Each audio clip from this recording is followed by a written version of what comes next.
So, Berto, what do you know about Roseanne Barr? Roseanne Barr. Well, I mean, I used to watch Roseanne back in the heyday of that show, and I loved it. I really enjoyed it. I had a crush on the blonde girl, and I thought it was a very kind of human show, and I enjoyed it.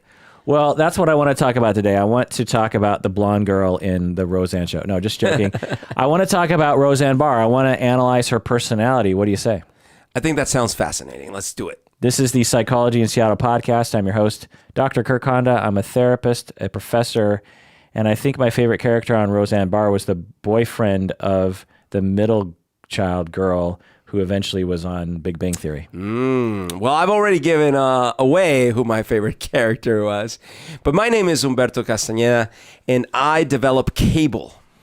So the caveat here is, ethically speaking, I cannot diagnose from afar. It's ridiculous to do such a thing for a number of reasons, which I always talk about. The other thing is that all my analysis of Roseanne Barr's personality is based on internet information and nothing else. So all of it could be lies, literally.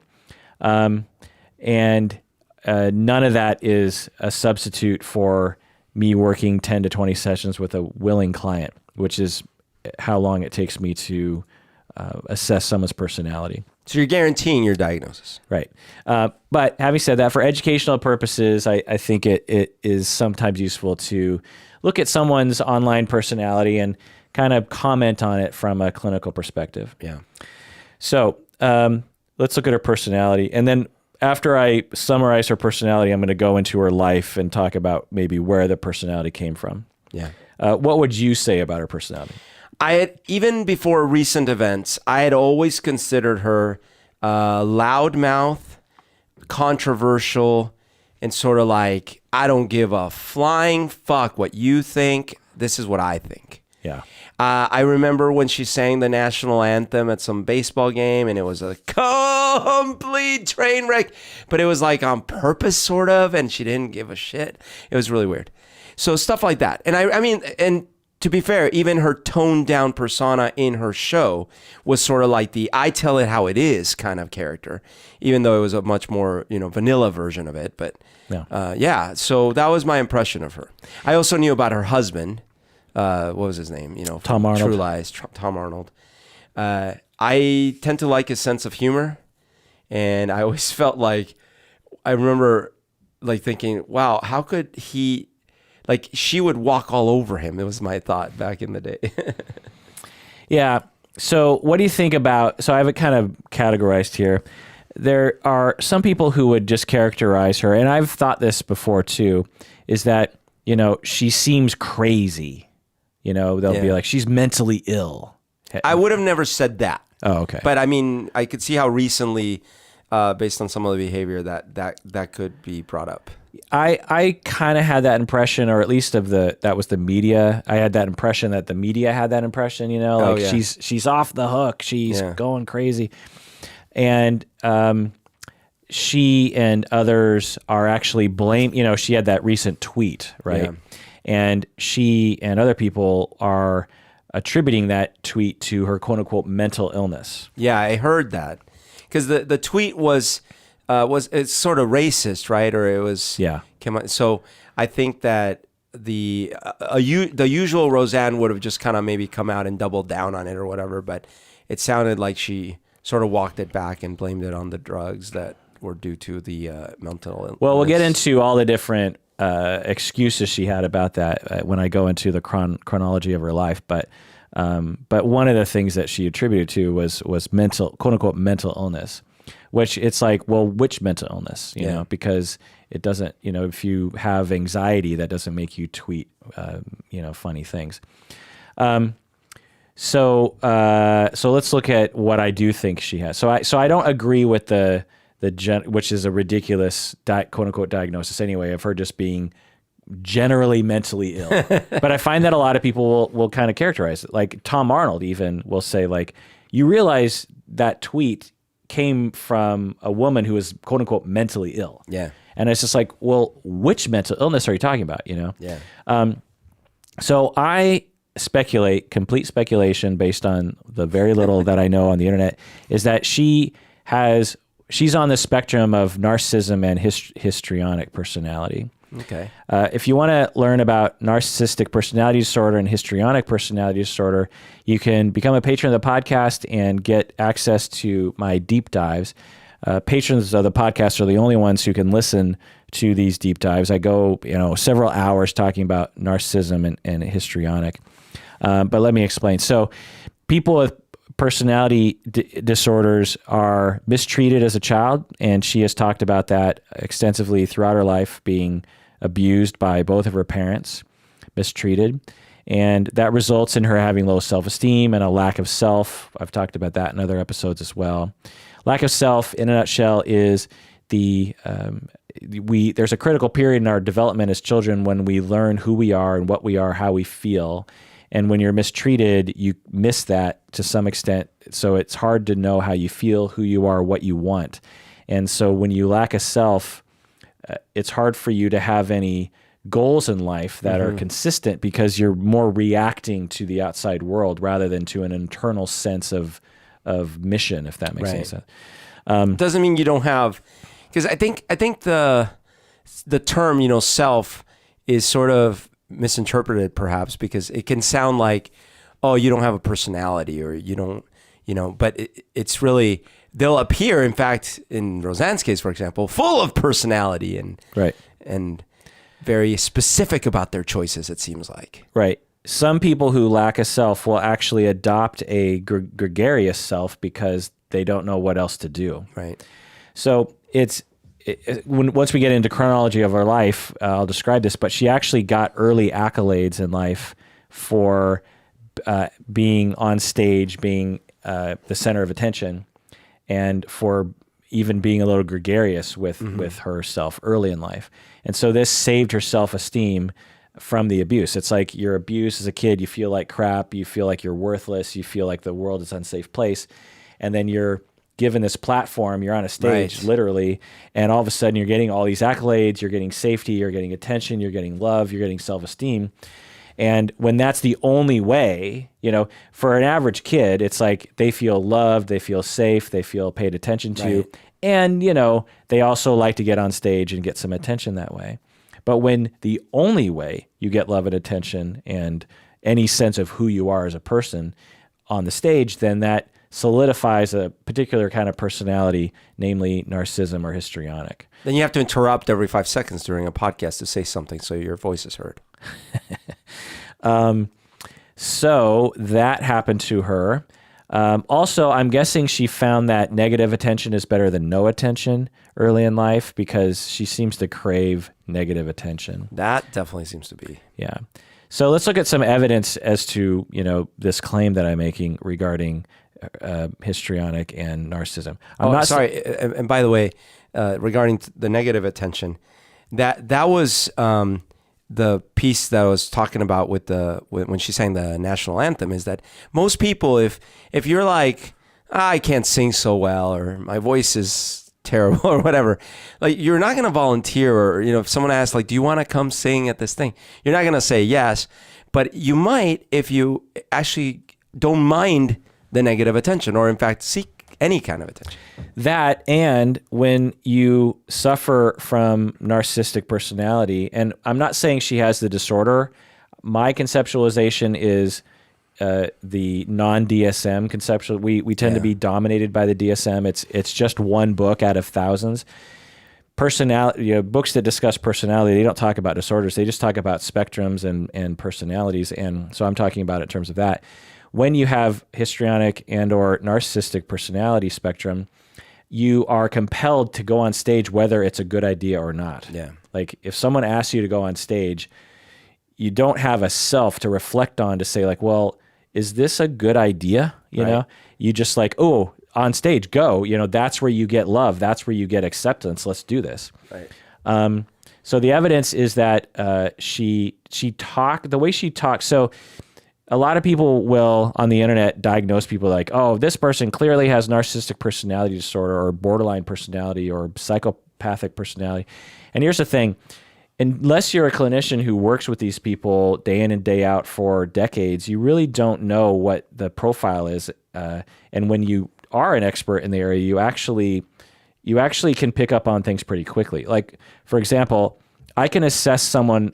When I first started in the profession, I was trained as a clinician. It took me, I don't know, half an hour, maybe 3 sessions to assess major depressive disorder. It took me a long time because I didn't know what questions to ask. I didn't know what the answers meant. You know, it's like, well, are you depressed? And it's just like, yeah, I'm depressed. So you're like, what does that mean? Like, you know, now I can assess depression within like 15 seconds. Wow. There are certain hallmarks that I have learned and mannerisms and phrases that people will use that it doesn't take much time at all. Now, major depression is much easier to assess than narcissistic personality. But anyway, the point is... funny, sorry, I can diagnose depression in 20 seconds because I ask you, and it takes me 5 seconds to ask you. Yeah. So the way that she talks is indicative of a profile of people on narcissistic and histrionic spectrum. I see. She just has kind of, even when she's just casually talking, she just has this way of speaking that comes from a place of look at me. Wow, I was going to tell you something. Yeah. I mean, I watched a lot of, in my mini deep dive here, I've watched a lot of interviews with her. And when she's just at home talking, she doesn't talk like that. She doesn't yell the whole time. Yeah, she's not screaming the whole time, which is something I want to point out. Is like, if you're just depending on like the few clips that sort of sneak through to you in the news, like that's not representative of who she is. I mean, my impression is just from the TV show. And, you know, she always kind of talks like this in the TV show. Right. So that's in the direction of her personality. But anyway, she has a pattern in life of look at me. And when we get into the chronology of her life, there's 99% of the things that she has done, I was unaware of. You know, she loves being on stage. Wow. She loves being in the spotlight. And so that's indicative of someone with narcissistic personality, histrionic. Now, just being on stage is not an indication of narcissism or histrionic. But when you are doing all these things and you end up shooting yourself in the foot a lot, right, which is the definition of these conditions, then we start looking at an issue there, and she does that a lot. I think you've said before that just because someone does something doesn't mean it's harmful to them. Right. Yeah. Yeah. So, you know, every person who tweets a lot is not on narcissistic spectrum. Right. You know, it's only if it's a compulsion, so to speak, or it's the only way you can get self-esteem, or you end up doing it to such an extent that it actually, you know, hurts you in the end. Like if I came to you, I'm like, my friend Bobby hollowed out a watermelon and had sex with it. You wouldn't be like, commit Bobby now. But when I come to you, I'm like, Bobby's gone broke buying watermelons. Then it might be a problem. Or his penis like dissolved away from that from the acid. From the acid. So she also loves to shock people.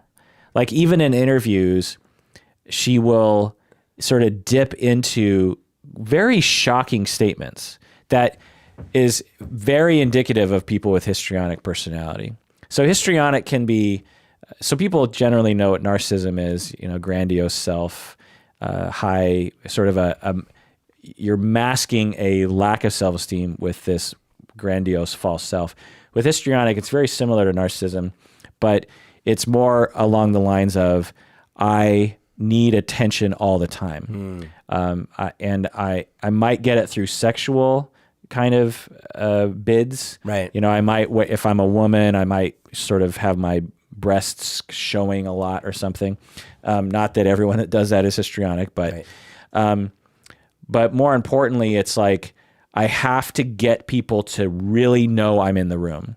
So narcissistic people, to a lesser extent, but histrionic people in particular, when histrionic people walk in the room, you're just like, wow, they either are very good at like garnering attention and you walk away going like, there's something charismatic or electric about that person, or they walk into the room, they garner a lot of attention and you're just like, my God, that person is just annoying with how much sort of energy they sort of suck out of the room. Yeah. You know what I mean? I've always admired histrionic people like Alexander the Great and Julius Caesar. Yeah, exactly. You're talking about history people. Yeah. Thank you, Webster. Like you have to spell out my jokes for the other percentage of the audience that doesn't get it. Well, I actually was confirming. I was sort of a question. It's like, are you talking about history? Because one could absolutely argue that Julius Caesar and Alexander the Great were. This is why my joke works in so many levels. Yeah. She loves to shock people, even when she is just kind of hanging out, not when she knows she's on stage. There's a certain way she talks where she will say things that are very purposely. She has a pattern of purposely trying to shock people. Right. She's trying to bother people. And again, there's nothing quote unquote wrong with that. But when you have a pattern of that and often shooting yourself in the foot, then we're looking at, you have a locked in coping style that was locked in because of mistreatment when you were young. She's often in the limelight, and she was seriously running for president. So did you know she ran for president? I remember something about this. I didn't think it was serious. I didn't think it was real. Neither did I. But people around her, and I think herself in the interviews that I looked at, she was seriously, as Trump was, running for president. Come on, a TV personality getting elected, and and her website, which I don't know how much she's involved in her website, but 99% of her website is boastful. Okay, just let me read some quotes here. They're like, who is Roseanne Barr? Comedy superstar, award-winning actress, best-selling author, 2012 presidential candidate, and original domestic goddess. Roseanne Barr continues to amaze. This is her website. Yeah. So this is her, essentially it's her blog, I should write a blog like that. So, maybe someone else wrote that because, you're trying to market the site. Sure. But I have to imagine she had something to do with the wording of it, I'd like to include the phrase "continues to amaze" in every description about myself going forward. Yeah.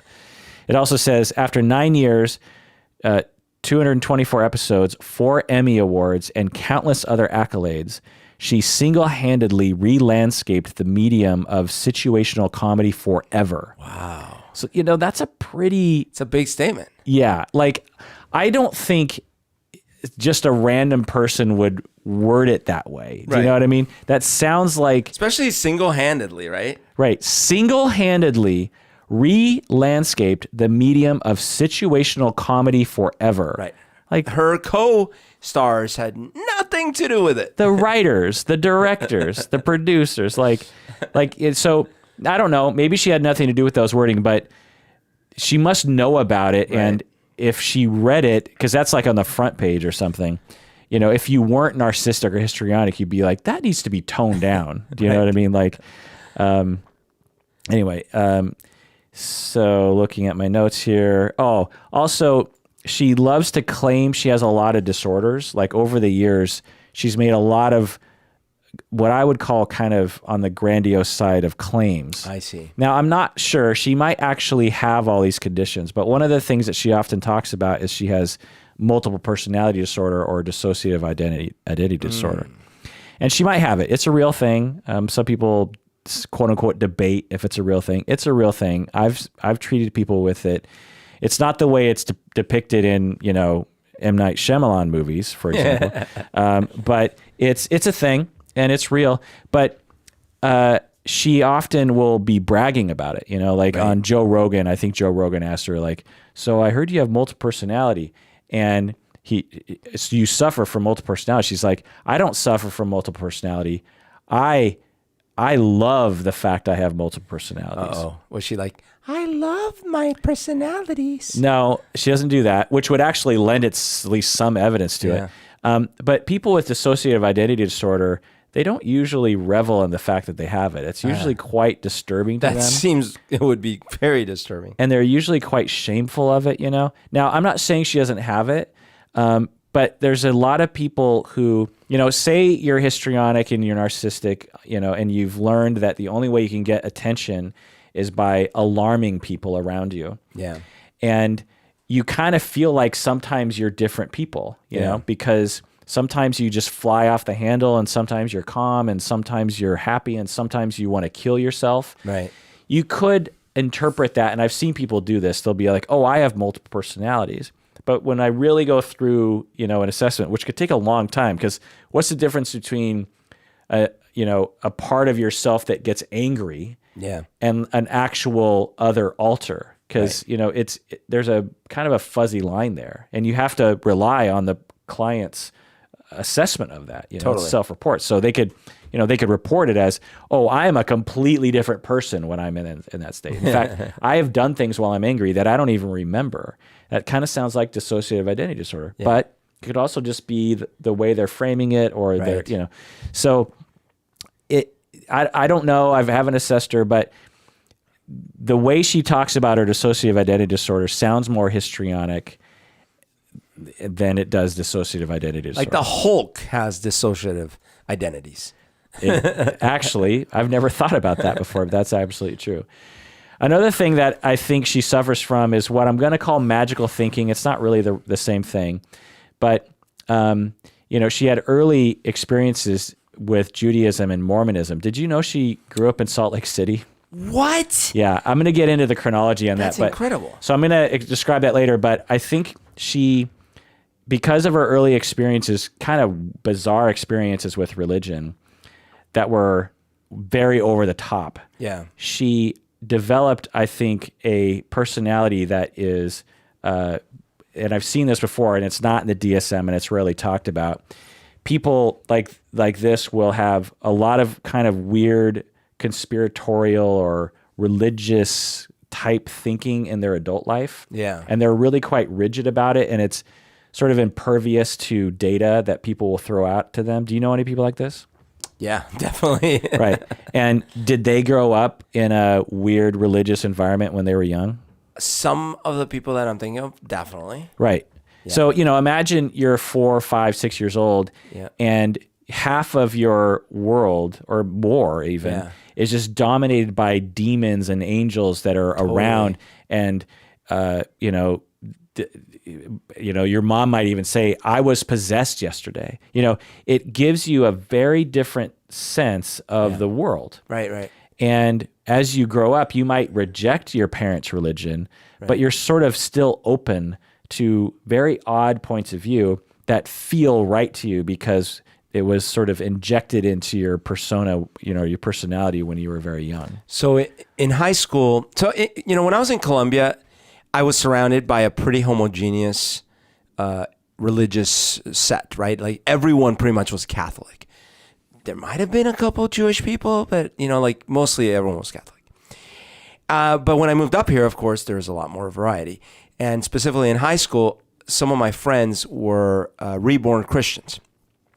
But then when there was a subset of these friends that were the kind of reborn Christian that was firmly believers of demon warfare and angels and demons battling at all times in current reality and all these things. And so in their mind, and they would talk about this frequently, they were at constant warfare, spiritual warfare. So something would happen in the middle of the day and they would just break out into furious prayer because they knew that the demons were trying to do stuff. And this was their reality. And if you had asked them do you mean literally? There's yes, they're right in this room, right now. So, when you're firmly convinced of that and they're still young, teenagers, whatever, and that's your reality, absolutely you're going to be open to a lot of different interpretations of things. So my hypothesis and my observation is you take that person who has who had a lot of neurons firing in that realm growing up, and let's say they grow up and they're just I'm not into that anymore. But then they start hearing about Illuminati. Right. It has nothing to do with demons stuff, but it fits a certain comfort zone in their psyche. Right. That other things don't, believing in what you see, believing in concrete things, hard science. Doesn't feel familiar. Doesn't feel familiar to them. What feels familiar to them is, things you can't see and things that are actually even rejected by scientists, And I've seen this, I hadn't ever thought about it until I did this mini deep dive on Roseanne Barr, and that it's like, you can actually have a personality, and I know researchers have actually looked into this sort of, that is open to odd beliefs, is what I'm going to say. I'm not going to say they're wrong. I'm just saying they're out of the norm, And I think she actually suffers from that, given her history, which we'll get into in a second. Another thing that she suffers from, again, non-DSM stuff, is self-sabotage. Masochism is a Freudian word. Basically, when you self-sabotage a lot, you have a personality of self-sabotage, personality of masochism, you subconsciously believe that you deserve abuse, essentially. Wow. And so you will do things in your life to incur abuse on you. Right. And she does that a lot. I mean, there are so many things she's done throughout her life that have almost seemingly purposely drawn the ire of society, that it seems too much of a pattern. After a while, you would think she would learn, I should be a little bit more careful. Yeah. Or I should run this past a few people before I do them. And that tweet was just the latest example. Wow. And the reasons why people do this is because it's comfortable to them, because when you grow up abused, it can sometimes, and I've actually worked with people professionally who are like this, who they'll be in a good place in their life and they'll just be like, I don't feel comfortable. Like, I feel uneasy. I don't know what's happening. I feel anxious. I feel like, I need to go back to that violence because it doesn't feel right to me. Or their life is going well and they're used to their life being a train wreck. Yeah. Just like, normally I'm recovering from some substance issue, or I got fired, or financially things, and right now everything's going well and I feel uneasy about it. Totally. It's like with me and money, it's been only, really like the last maybe 5 years, maybe 8 years. But for the longest time, anytime I had paid down my debts or whatever, and I had like money accumulating in the bank, I would start feeling like I got to spend that money. I got to spend this. Doesn't feel right. Like, and like it was uncomfortable. Yeah. Interesting. That's that thing. Like, I got to spend the money. Right. It's irrational, right? It just doesn't make any sense. It's like, why would it be uncomfortable when things are going well? Because when you have a deep-seated belief that was taught to you when you were young, that you are a piece of S, then you, when your life is going as such that you're not a piece of S, then you are like, something's out of whack here. Yeah, it feels foreign. That's not right. Yeah. This is all subconscious. I should feel like, I should feel worthless. Right. So what's going on here? Well, then you subconsciously self-sabotage, and then you're like, okay, now I'm in the comfort zone. But consciously, you're like, well, this sucks because everyone hates me. I see this sometimes when I try to compliment some types of people, it's so obvious they really don't like compliments. And I don't mean just like women, like men or whatever. It doesn't matter. It's like a certain type of person, and I'm imagining it has something to do with their upbringing, personality, all these experiences, because it's like, it could be a thing like, that speech you gave was really good or something. And it's like, oh no, that was terrible. Right. And, there's a difference between the sort of perfectionist, like, oh yeah, it was okay, but I really need to still work on this one section. But it's really more like, it's because you're giving a compliment. The reaction is, oh no, that was horrible. I used to struggle a little bit with this, in that I would have this mix. Like, I remember when I first started playing shows, I would have this mix of like, after I was done playing, I was so longing for everyone to come and tell me how amazing it was. And I was really stressed if someone wasn't coming up. But as soon as someone would come up and say a compliment, I would immediately be like, oh, no, like totally dismissive, you know? And if someone, and you know, many people didn't come up or say anything. Some people might even like come up and give me criticisms. I was like always internally like, oh, why is everyone not adoring me? Like, this sucks, right? But again, if someone was trying to give me a compliment, I wouldn't react well. And I remember I started noticing this in other people. And when I saw that, it felt so bad to give compliments to someone that didn't like take them graciously, that I started changing how I would react to a compliment so that it wouldn't feel that bad. Good. What you're describing more is the narcissistic spectrum, actually, than the self-sabotage spectrum. You know, the one, the compulsion to get up on stage. Two, the tremendous meaning that is placed on how people react to you when you're on stage. That your entire being is dependent on people not only just kind of liking it, which is like, you know, you play, you write songs, you get a band together, you play on stage. What's the chance that everyone's going to be like, my God, that was the best show I've ever seen in my life. I know this is your first show. Yeah. And I know I've never heard your music before. And I don't even like rock that much, you know, like, but my God, that was amazing. And the shoot yourself in the foot part comes in because you're so needing it. And you're also so embarrassed about needing it that when someone actually gives you a compliment, you kind of blow it off. You're just like, oh, well, whatever, you know, it's fine. Yeah, exactly.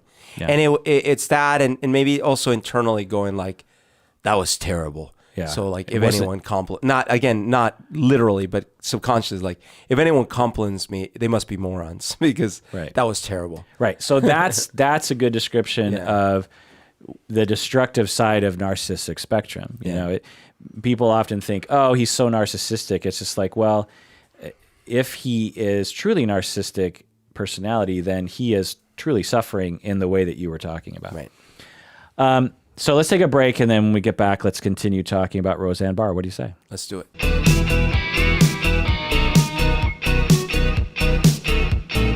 All right, we're back from the break. If you haven't yet become a patron of the podcast, do so now. Again, as I said earlier, when you become a patron of the podcast at patreon.com, you get access to hundreds of premium episodes, such as our episodes on histrionic personality and narcissistic personality and borderline personality and suicide prevention and all these kinds of things. Anyway. Not only that, I say a lot of subliminal things in the episodes that only patrons can hear. Oh.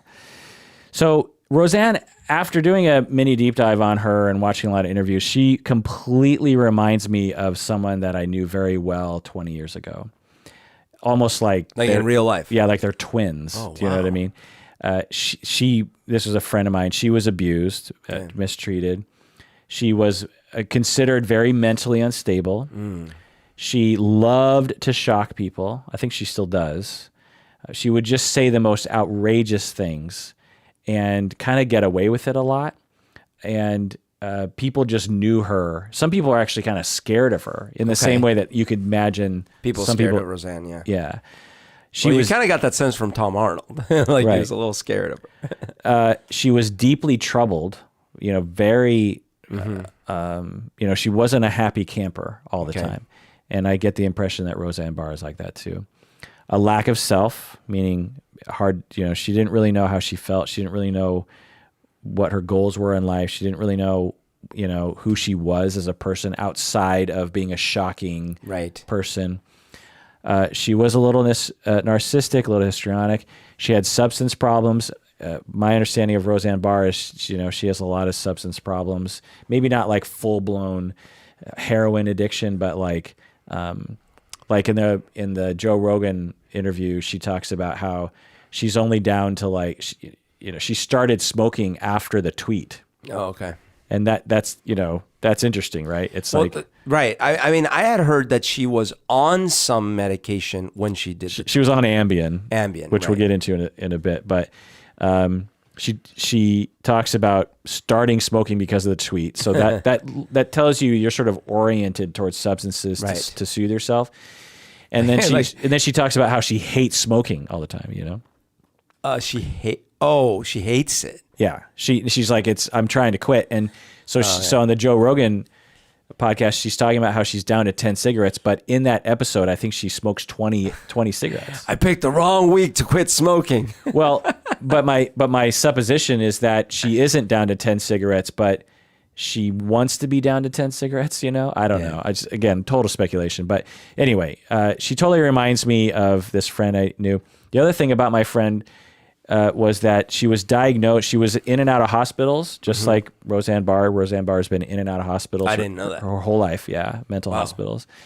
She's been diagnosed with many things. Like mental illness? Yeah, like bipolar, borderline PTSD, dissociative identity disorder, psychosis. And I remember the clinicians had a really hard time pinning it down. They're just like, because it's a weird situation to have bipolar and borderline. It can happen sometimes, but it's like you usually just have one or the other. Oh, interesting. And so but my friend was diagnosed with both. All of the above. And I didn't see any reports of Roseanne being diagnosed with borderline, but she's diagnosed with several, dissociative identity disorder, bipolar, a lot of different things. And so, and yet when you look at her, she doesn't really seem to exhibit that kind of thing, Interesting. Because bipolar is really quite specific. Mania is a very specific condition that isn't just like you're going crazy. Like it's very specific. But anyway, so the thing that I bump up against is like, well, what DSM label does this fit? And the thing that I just resolved to is like, look, not every human being fits easily into the into the DSM. Right. And my friend didn't, and I don't think Roseanne does either. So, again, it's all a matter of what coping style worked when she was a young child. And I suspect that that she endured a lot of mistreatment growing up. She actually talks about that. And she evaded the mistreatment and gained love and attention by being on stage, by constantly seeking approval. That's another part of the narcissism and histrionic, is that you're not just wanting to be on stage, but you are desperate for approval. And the way that you talked about, you weren't just wanting to be on stage to perform. Like a big part of that was like desperation. Tell me I'm legitimate. Yeah. Tell me I'm worth something. Right. You know what I mean? And a bit overblown again, because it's like, who goes to a show and it's just like, man, that singer is he is worthwhile. Well, no, and more than that, like everyone should stand in a line and come up and tell me that and greet me. And Right. I suspect also that she got a lot of attention for being opinionated as a child, which we'll get into in a second. And also, I think she coped with the maltreatment and maybe social issues growing up by not worrying about what other people think about her. By just being like, I don't care what people think. That's a very common child thing that I've seen in children that go through mistreatment. It's like, I don't care what my parents think. They adopt that as they absolutely care, but they adopt that facade because it protects them. And I think she has that. And so growing up, she has these defenses. It sort of solidifies it. And then, when she's not stressed as an adult, things are fine. And she seems totally stable. And a lot of the interviews I saw, she seemed totally stable. Like nothing abnormal, nothing, strange. Part of the Joe Rogan interview was like that as well. She might have some weird beliefs, but a lot of people have weird beliefs. Not a big deal. But then when she gets stressed out, she regresses to that childhood coping style, which is to be outrageous and to be kind of a know-it-all, to be stubborn and to say things like, I don't care what people think, and be very cold to people. So I think that, I hope that is that a good description of her personality? I think so. I mean, it seems like, from my cursory understanding, it seems right. Now, again, pure speculation based on limited internet data. There are probably people listening to this episode that are actual, like Roseanne scholars who have watched every interview and read her autobiographies, and so who knows. Okay, so let's go through her life, and you can chime in here. So, 1952, she's born into a Jewish family, oldest of 4 children. Her mother. Wait. But she grew up in Salt Lake City? Right. Jewish family in Salt Lake City. Weird. Her parents were working class.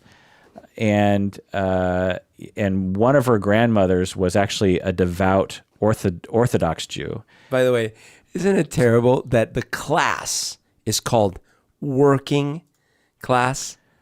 Yeah. Like, like the implication being like, oh, they have to work. Yeah. Right. Yeah. So Salt Lake City. So I'm going to read some passages from her autobiography about her childhood.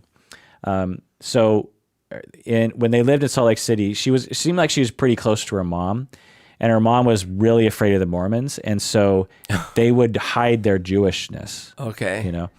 And she got Bell's palsy, some kind of condition on the left side of her face, and it was like numb or like a stroke kind of thing. And she wrote, "My mother called in a rabbi to pray for me, but nothing happened. Then my mother got a Mormon preacher. He prayed, and I was miraculously cured." Whoa. So her mother thought this was a sign that they should be Mormon. I see. So when my face became healed, Mother accepted it as a sign from God that the Mormon faith was the one true religion on the face of the earth, and that she and I should join it.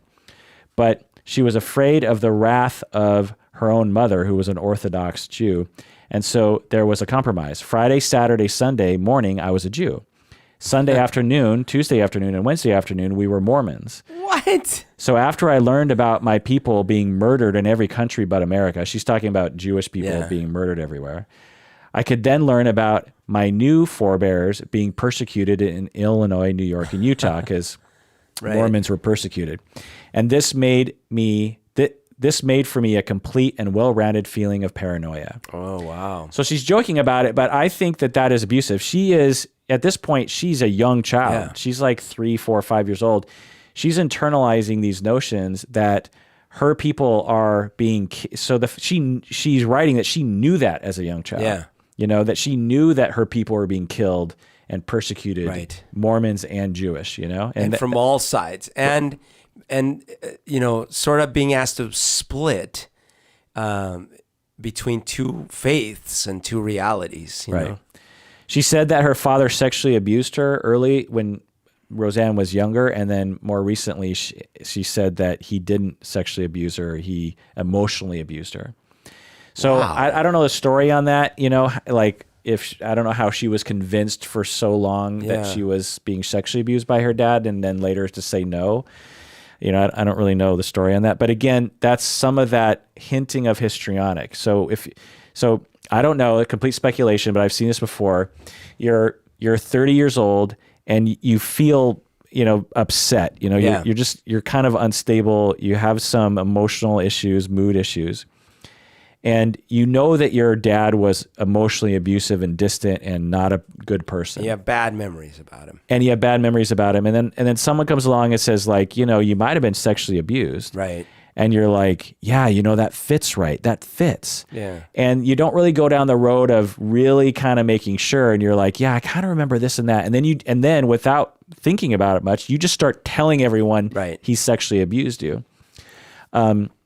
I have no idea if this is Roseanne's case, but I have seen histrionic people do that before because it serves them, right? It's like, it's much more attention getting to say I was sexually abused than I was emotionally abused.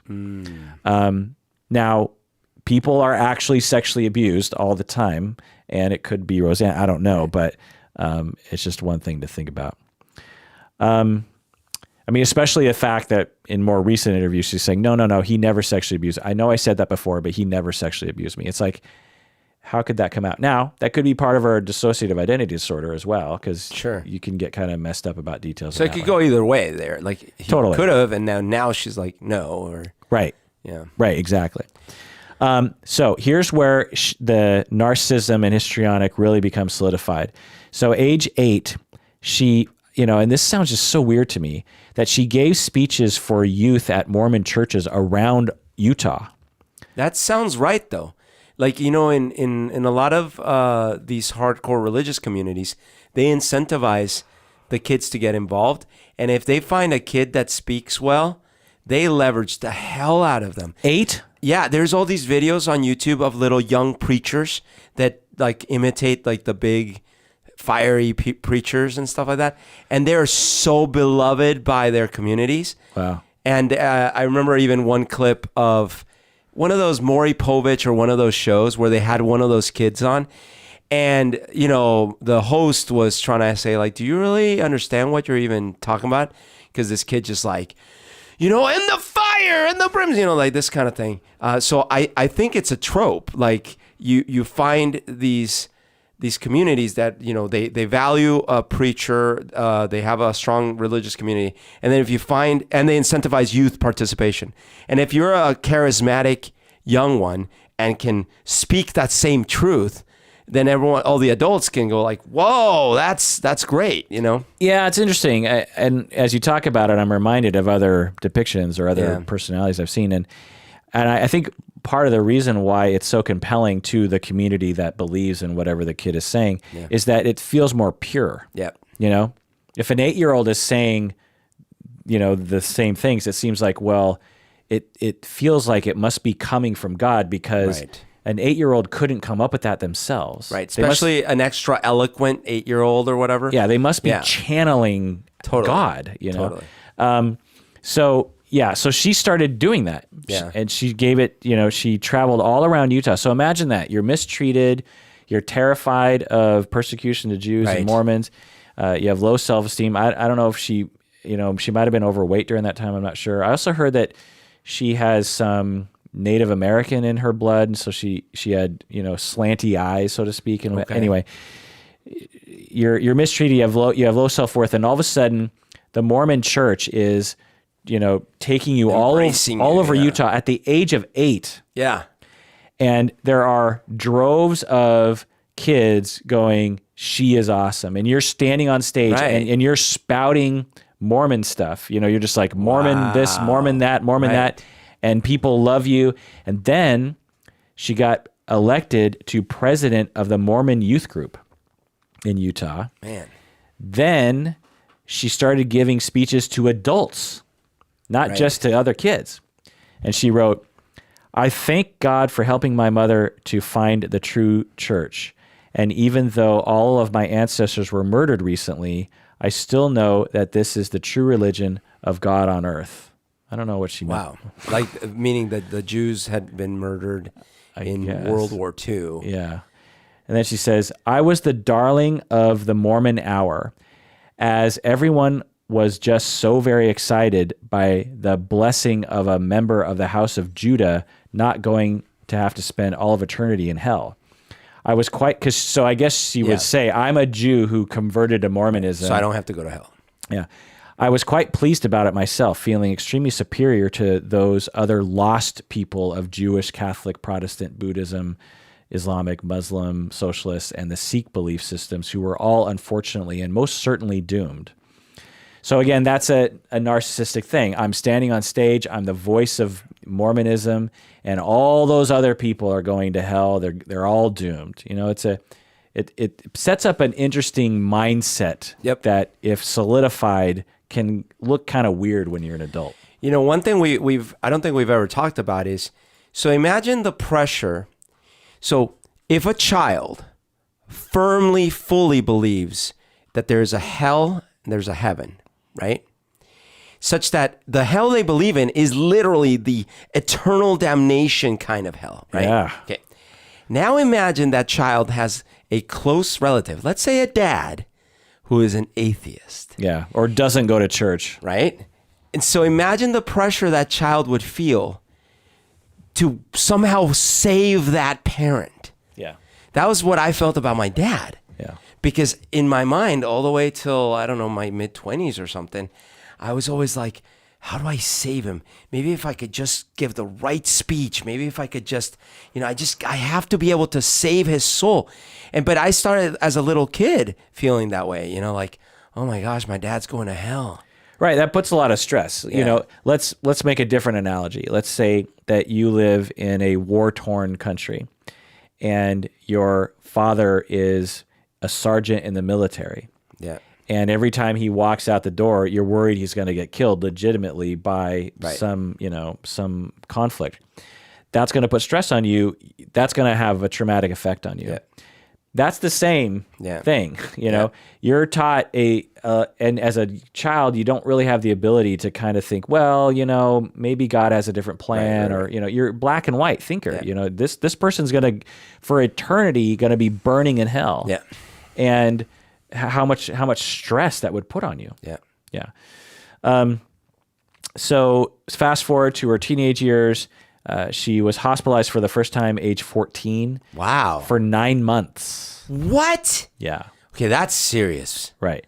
So I don't know what it was for. I suspect it must have been for suicide. 9 months? Yeah, 9 months. That sounds like pregnancy. And she'd been hospitalized, you know, several times after that as well. 1969, age 16, she writes, I remember at the age of 16, I was in school skimming through a medical journal. Miraculously, the book just opened up to the page on Bell's palsy, which was the name of the disease which had led me into what turned out to be 10 years of the Mormon lifestyle. So, you know, remember she had that Bell's palsy. The Jewish, you know, guy came over, tried to fix her, didn't work, and then the Mormon guy came over, prayed, and fixed her. And she says that completely shifted my life into the Mormon lifestyle. So she was totally in the Mormon thing. The information in the journal stated that Bell's palsy was a temporary paralysis, usually lasting only 48 hours. I only remember that I went just a wee bit mad and started laughing and screaming at the same time. That very afternoon, I drank beer, smoked 2 cigarettes, tried to purchase drugs, and begged Eddie to go with me down to a ravine and fuck my brains out. As a member of the church, he declined in a manner rather like blind panic, probably thinking that I was possessed by Satan himself. Then later that evening, he called me at home to inquire about if I was okay and could we still do it. I told him, as I have told them all, honey, you never gets a second chance. So this kind of illuminates her funny way of writing. But, you know, if you really look at this, she is terrified by this condition of her face going numb. Right. Her mother is a Orthodox Jewish person, thinks, you know, God is involved somehow. Jewish God doesn't help. Mormon God helps. Throws him into 48 hours later into this totally, you know, bifurcated life of Mormonism and secret Jew, you know, because she's still 3 days a week Jewish, and her dad was presumably completely Jewish. Right. She becomes like a famous poster child, literally. Yeah, famous Mormon youth for 10 years in Utah. She comes across this medical journal, and it's like because I bet, you know, in her speaking around Utah, she's like, the Mormon God saved my face. Right. You know, a Mormon man prayed over me and God saved me. Yeah. And that's what, you know, I was like Paul with, you know, the scales falling from Saul with the, you know, the scales falling from my eyes. And then all of a sudden she reads this journal and she's like, it would have gone away regardless. Yeah. Everything is a lie. That, you know, what else is a lie? Right. And because of everything that's pent up inside of her of rebellion and anger and mistreatment and, you know, worthlessness of being abused and mistreated and injected with lots of scary things, she says, I went a wee bit crazy and I started laughing and screaming at the same time. And I ran away and drank beer and smoked cigarettes and tried to get drugs. And I, you know, begged a guy to, you know, go down to a ravine and quote unquote, fuck my brains out. So, you know, that's an interesting response, you know? It's not like, oh, that's interesting. I mean, this is someone who has issues, right? Yeah. That are being tamped down temporarily by very thin barriers. Yeah, the dam is not strong. Right. There's a lot of pressure down there of worthlessness and anger and rage, probably. And a thin veil of Mormonism was just barely holding it down. And then that burst and like everything came out. Later that year, she was hit by a car and she had a traumatic brain injury. Wait, what? Yeah. And oh my God. And again, this is the pattern. So, the woman I knew 20 years ago very well. Yeah. It was a very similar story. It was like, oh my gosh, everything bad that could happen to someone did happen to her. That's incredible. And, it's hard to know if it could be bad luck, but I think it's also just like when you are self-sabotaging and histrionic, you kind of put yourself in a lot of dangerous situations. You don't watch who's coming down the road and you just cross the street. Yeah. And they said, I don't know, it was reported that after the brain injury, her behavior changed.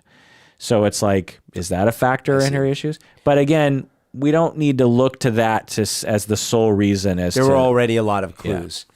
I did hear that, though. I didn't remember that. I had heard that she had some sort of car accident or something, and that had affected her. Yeah. While she was in the hospital, I don't know if it was for this one or the last one, but she had a baby and it was put up for adoption. So that's a pretty big trauma, Wait a minute. I was joking about the pregnancy thing. I know. But yeah. So that's a pretty big trauma. You're a young woman, a teenager, you are pregnant. Yeah. That's a big deal for 9 months. And then you give birth and then the baby just goes away. That's going to take a toll. She moved out. She became a stand-up comedian. Fast forward to when she's in her 30s. She's on the Johnny Carson show. Then she's on Letterman. And then she was, she was starting to become kind of a known woman stand-up comic. And her whole thing was the domestic goddess thing. Oh, what was that? She was, her stand-up comedy was, her shtick was that she was a housewife who would make fun. It was like her Roseanne character on the TV show. Okay. She would make fun of men and she would talk about how crappy her life was because it was that kind of shtick. So that led to the Roseanne. Right. So the Roseanne TV show was at least partially based on her stand-up act. But before she was on Roseanne, she was offered, what major TV show of the time role she was offered, which makes total sense to me. Roseanne, major TV show? Late 80s. Oh, like the growing, what is it? No, it's The Facts of Life? Or? No, it's a similar show to Roseanne in a lot of ways. Oh, another family show. Yeah. Like Family Matters or... No. Growing Pains. Married with Children. Married with Children, of course. So I don't know if that's false, but I read that she was offered. That would have been totally wrong, but that would it would have been different. Yeah, very different. But interesting to think about, But because she would have dominated the, she would have sort of dominated the scene. Yeah. But think about Roseanne Barr and what's his face, Al. Al going head to head. It could have been an interesting show. Although Peg Bundy was, she was perfect. She's iconic, and she's the voice of Futurama. But she turned it down, which is interesting. Yeah. She was offered it, and she's like, no. And then she wanted her own thing. I think that's part of it. She did an HBO special, and she got an award for that. Then in 1988, the Cosby Show executive producers wanted to make a sitcom about a working class family. Oh, there you go. So this is interesting, right? Because they have a black rich family. Right. Now they're like, oh, we want a white working class family. Yeah. So it aired in late 1988, and how long do you think it took for this show to become popular, Roseanne? I feel like it was popular by the time I was here, so at least no more than 2 years, maybe just 1 year. Right away, it was an instant hit. From episode one, it was it was a huge... I'm not surprised. I moved up at September 1990. Oh, no, wait. But even before that, I had been for vacation in probably 88. But I feel like I didn't really watch it till I had moved up here, and it was huge. 1990, it was very huge. I didn't really watch the show that much. I was, 17 at the time and wasn't really watching TV. Yeah. It's sort of a black hole for me. And so, it wasn't really on my radar. The Cosby Show I watched because it was already on for a few years at that point. So first season, it rocketed up to number 2 behind which show? Number 2 behind The Cosby Show. Right, behind The Cosby Show. What do you remember about this show? So John Goodman was, I really loved him. He was probably my second favorite character.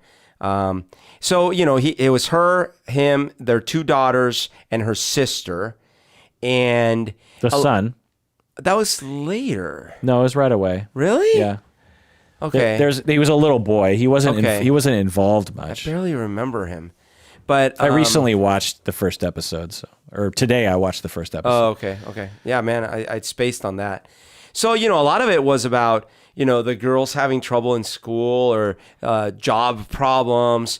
And Roseanne and John Goodman, they would have arguments, but it was always they had like a dynamic that worked because like they would like resolve them, and like they would work through them. And so there was never any like really re-traumatizing kind of scenes between their domestic interactions. And I always liked the John Goodman character because he always seemed kind of like a little more grounded, even though they, it was clear they didn't have a lot of money. Like he was kind of like make do, like, that kind of thing.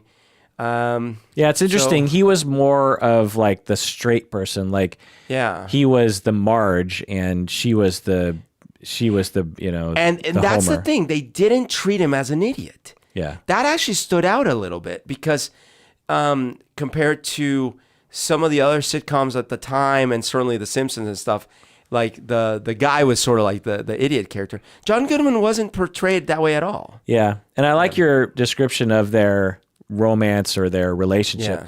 Yeah. They were very, they would joke around a lot with each other. They would mess with each other. That's right. Yeah. She would say like, I want a divorce or something. Yeah. And he'd be like, fine, let's do it. But they would very quickly be very sweet to each other. Yeah. Did you like the show? I did. I really did enjoy it. I don't know how far into my years I ended up watching it because I didn't watch it all the way to the end, for example. But there was a few years where I was watching it.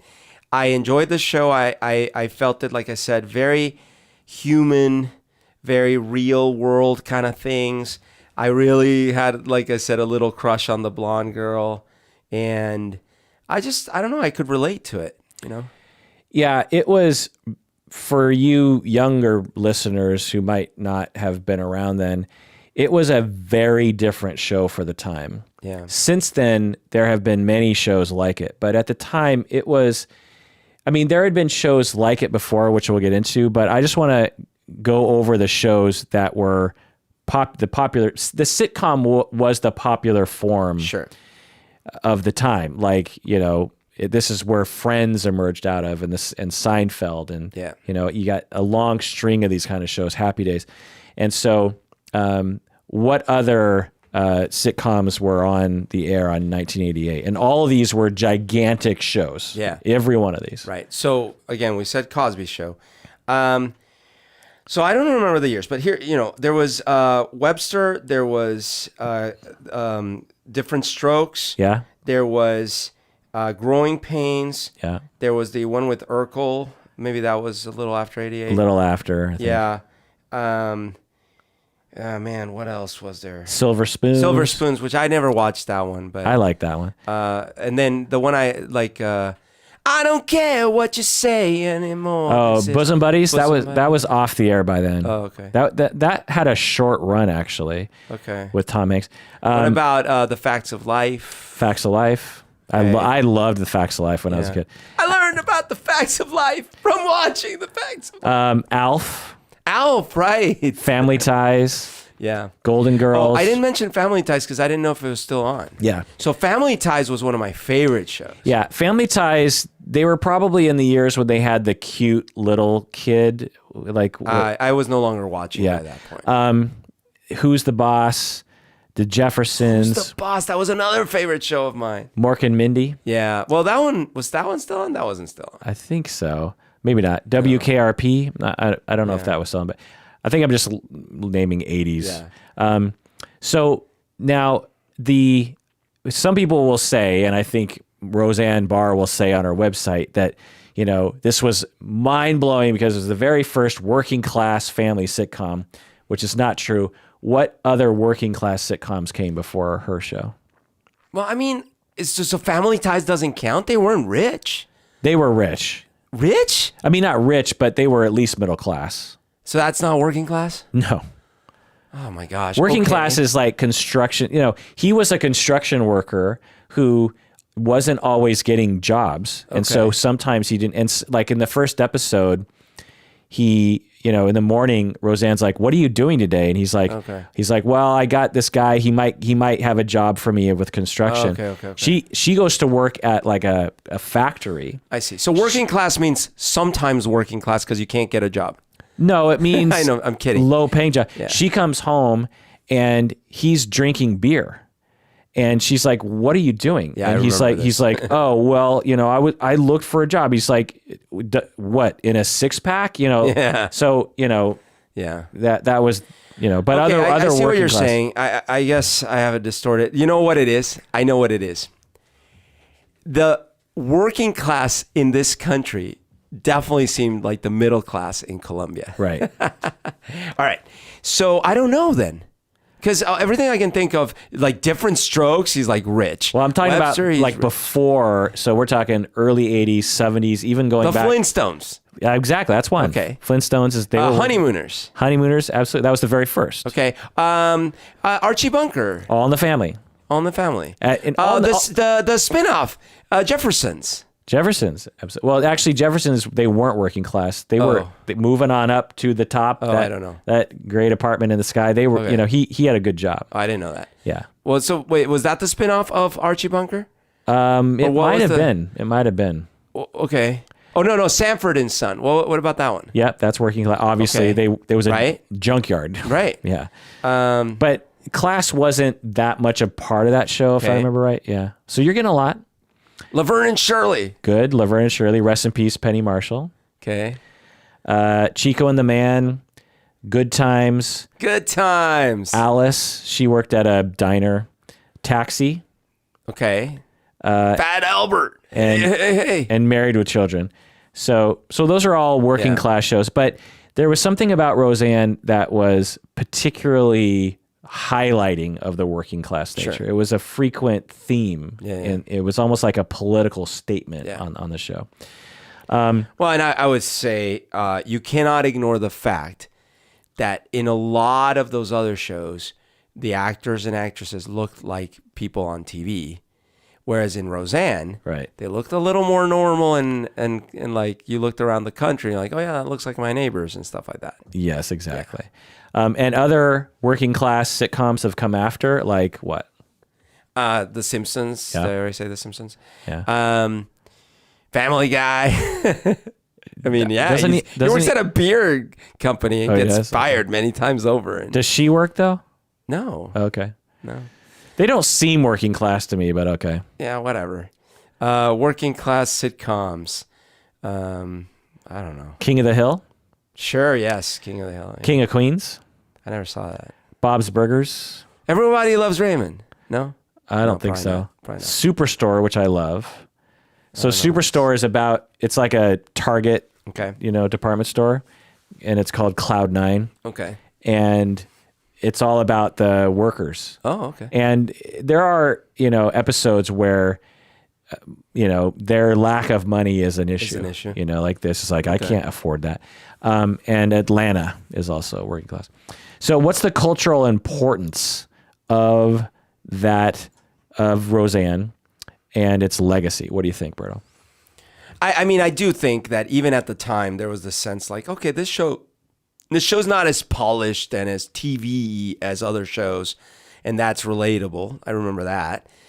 So I think that in some ways, sort of a precursor to reality TV, like it wasn't reality TV, it was scripted, but you could then see like, oh, it's okay to see like everyday people in everyday situations. Yeah, and Roseanne was a massive part of that. Like the way she acts in the show seems so genuine. Yeah. Even compared to John Goodman, I would say. It feels so real. Like when she laughs or smiles or has a smirk, you feel like she is genuinely feeling those feelings. Right. So, that was a big deal of it. In fact, her laugh was part of the intro. Yeah, the intro. Yeah. Even that intro, like, I think John Goodman improv'd, he comes up around from behind her and kind of puts his face in her face. And then she's sort of surprised and like pushes his face away. And I think that, you know, that was all just kind of off the cuff. When this was at a time when sitcoms were strictly by the script. Right. And they didn't have the big rock singer singing the theme song, you know? Yeah. Everywhere you look, da-da-dee-da-da. Yeah. It was like, it's a blues song, you know, like you're down on your luck. Yeah. If you would, when I first started going into this episode prep, I was like, yeah, you know, Roseanne is just one of those shows.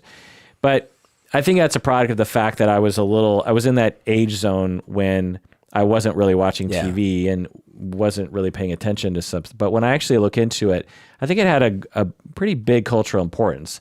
I think it's less so than what's on Roseanne Barr's blog that describes, but I think it's a pretty big deal.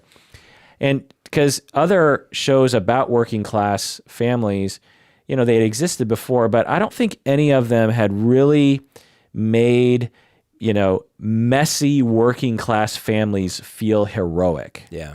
Like, this family was messy. The house was messy. They dressed messy. Yep. They looked messy. Yep. You know, the casting of especially that middle child, the girl, you know, she has a messy way of talking. Her hair is messy.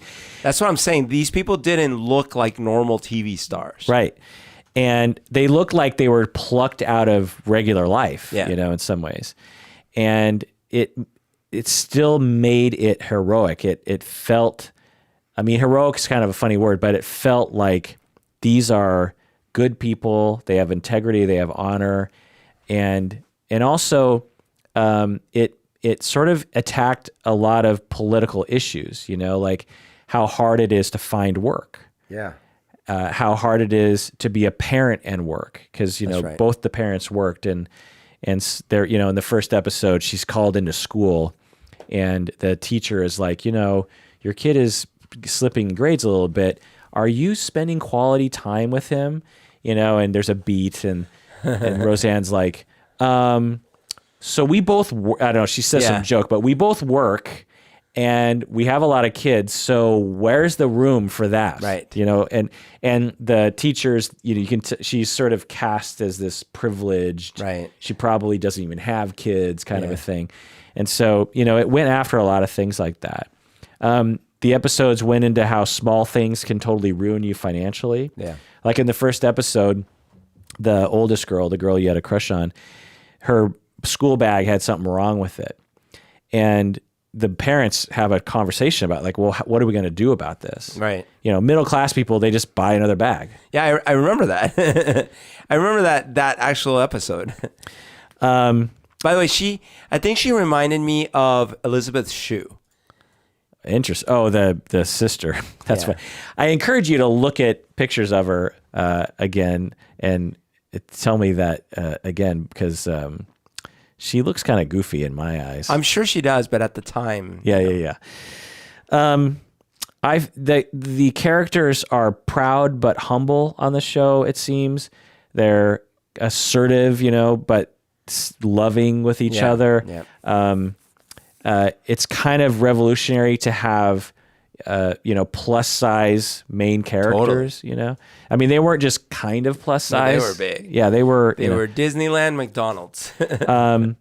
It's sort of a feminist show. You know, Roseanne had a lot of power in that household without it being like diminishing to the husband.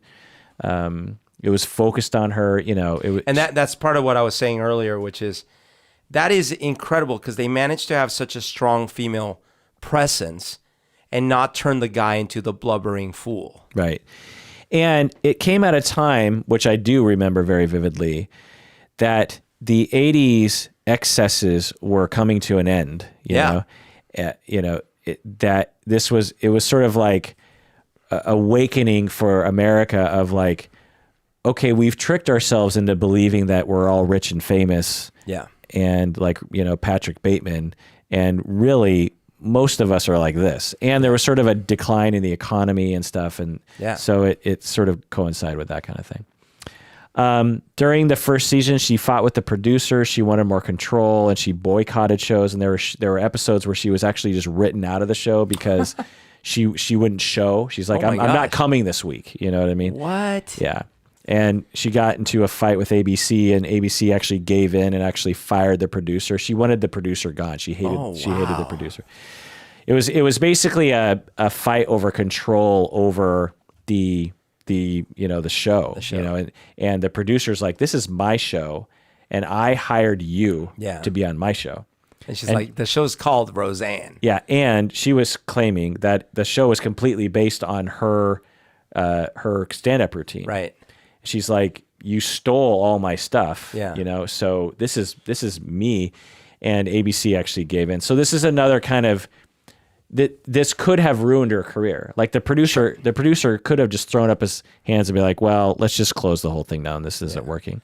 But it was already making money. It had her name. She was the star. I mean, but she rolled the dice. Yeah. Just like she rolled the dice with that tweet. Yeah, that's true. That's true. She had the show again. It had good ratings, and she had Donald Trump behind her, and she rolled the dice and, shot herself in the foot. Different time. Do you know the famous writers of Roseanne? No. I had no idea. Oh my God. Joss Whedon. No. Was a major. What? This is, I think, where he got his start. That's incredible. And I think Roseanne was sort of critical in actually giving Joss Whedon this gig. Wow. So without this show, Joss Whedon might have been like a car salesman. Yeah. The other is Amy Sherman Palladino. Do you know who this is? No, who's that? Gilmore Girls. Oh, okay. The Marvelous Mrs. Maisel. Okay. The one that won all the Golden Globes and blah, blah, blah. I like Emmys. that show. Yeah. For those who don't know Joss Whedon, Buffy the Vampire Slayer, he co-wrote Toy Story, Firefly, the TV show, which is great, Serenity, The Cabin in the Woods, Avengers, Age of Ultron, Justice League, we'll forgive him for Justice League, but and many other things. How many seasons was Roseanne on for? See, that's what's confusing, because in my mind, not that many, because I only watched it like for the years I was in high school. Once I went to college, I don't think I kept watching it. But so I'm going to go with 7. 9. That's pretty good. Okay. From 88 to 97, which is really surprising to me because it's like it was on all the way up until 97. Yeah, that is surprising. She won an Emmy and a Golden Globe for her work there. For the final 2 seasons, she earned $40 million. Whoa! She was the second highest paid woman in show business at the time, behind, who do you think? Famous, Oprah. Yeah. Yeah. She was in a movie so going back to 1989, so this is right after the first season. Yeah. She was in a movie. Do you know what major movies she was in during this era?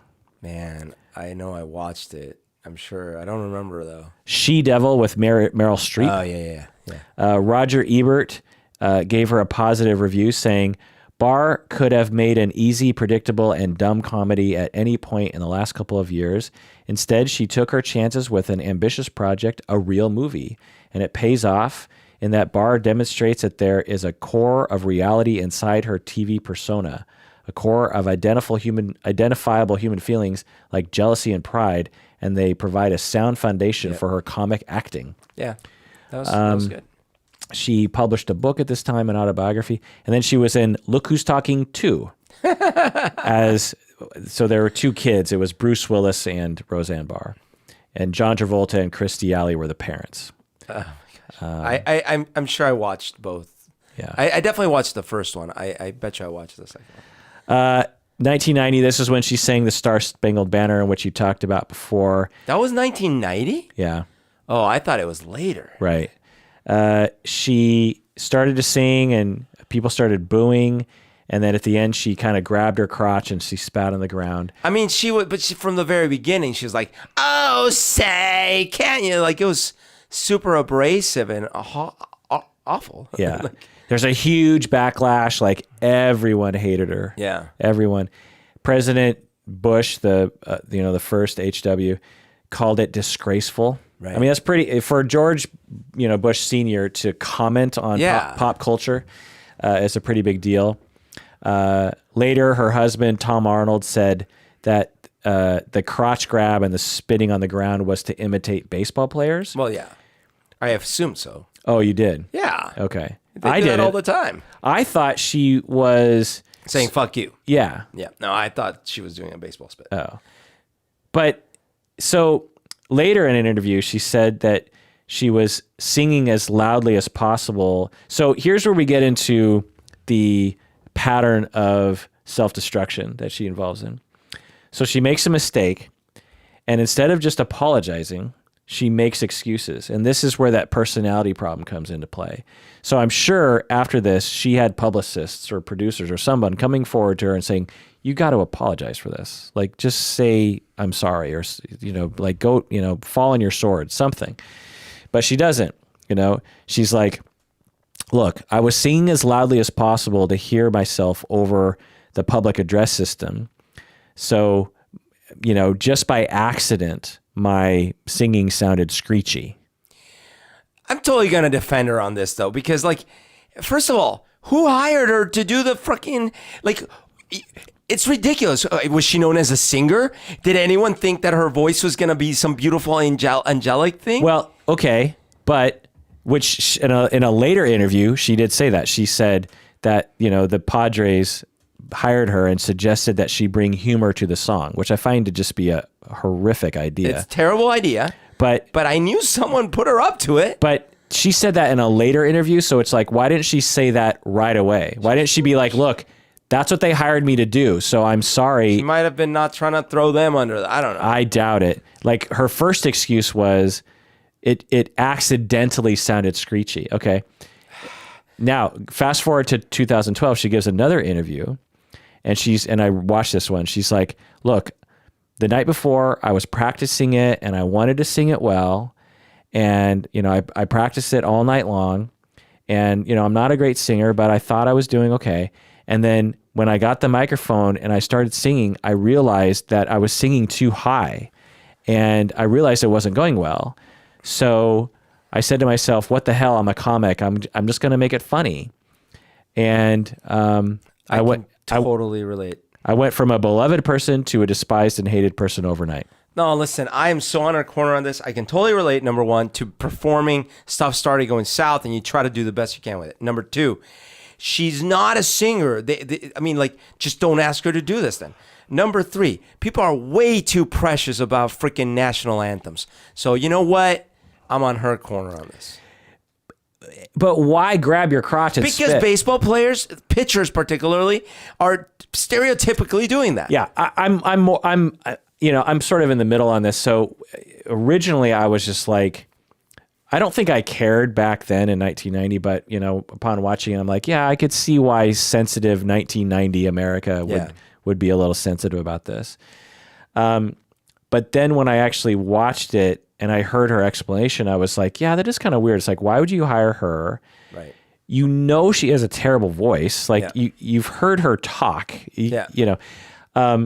She didn't really make fun of the song. She just sang it with her regular annoying voice, But and by the way, at the time I remember being against her on this because I'm young and I'm just going along with the flow, and it did sound like shit. So this is a narcissistic histrionic shooting yourself in the foot. A non-narcissistic, non-histrionic person who was a comedian with a terrible voice, who was known for disrespect, if asked to sing the national anthem, would be like, no, I'm not going to do it. Yes. But because she can't help it, she does that, and then she was devastated by that. Yeah, it was unexpected to her. Because the thing to America in 1990, they thought she went up there as a big FU to America. Yeah. Which was probably not the case. Well, and this must have been disappointing to her also from the perspective that she actually stood for middle America and for a lot of the, like you said, the working class because of her show. And so she probably was happy that that was something that she was respected for, and that those groups of people loved her for that. And so then for that same groups of people to turn her against her, that probably was hurtful. Right. Yeah. Did you know that she was host of Saturday Night Live 3 times during this time? I guess I'm not surprised, but I did not know that. I didn't. That just tells you how big of a star she was, and how respected she was as a comedian. Totally. She released another book. She hosted the MTV Music Video Awards. Okay. Again, just to let you know, so I missed all this stuff, but it just man, she was a massive, the MTV video, to choose her, right. That's interesting. 1998, she had her own talk show called The Roseanne Show. Did you know about this? I do. I never watched it. It was like Johnny Carson, right? And it ran for 2 years. 2 years? Yeah, which is, kind of big deal. Okay. 2000, she started her blog, Roseanne World, which is still there. There hasn't been much since the tweet, though. There hasn't been any update. But Roseanne World is where all those descriptions are that you were saying. Right. She returned to comedy, another HBO special. She started doing a political radio show in 2008. Oh, really? 2009, she did the Adolf Hitler feature. Have you seen this? No. So, do you know there's a Jewish magazine called Heb magazine? Yes. It's sort of a comedy or whatever. Yeah. And so they will often feature a Jewish person on the cover in a funny way. And so they're like, come over, we'll do a photo shot for the cover. Yeah. And she's like, okay, I'm going to dress up as Hitler. Oh boy. So she dressed up, and it's a pretty good, costume and Hitler impression.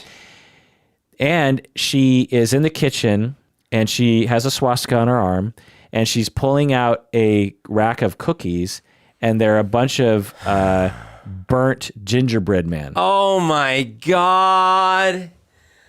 Oh no. Who allowed this to go out? Right. So again, huge backlash. So, just because you're of that group of people doesn't entitle you to everything in the sense of humor. Right. Wow. So huge backlash. The View spoke out against her. O'Reilly. So people on the right and the left were speaking out against her for this. She defended it, and actually the magazine defended it. The magazine said it wasn't our idea, it was hers, but they were like, look, it's satire, we're a Jewish magazine. But what's, I know, but almost like, if you're gonna defend something so extreme, I want to know what's the satire. What is the point? She was trying to make fun of Hitler by feminizing him, I think. Because she's like the domestic goddess, right? So she was making Hitler into a woman in the kitchen. Who burns gingerbread in an oven. Yeah.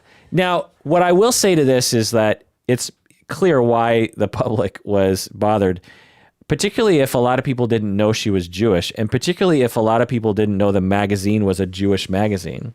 Sure. I think if you're like, it's a Jewish magazine, and she's a Jew, but it doesn't quote unquote justify it, so to speak, but it is. And the other thing is that I would suspect that a lot of, so other magazine covers had similar, satire that would be offensive. Yeah. But they weren't called out on it. I don't think it was at the level of this one. Yeah.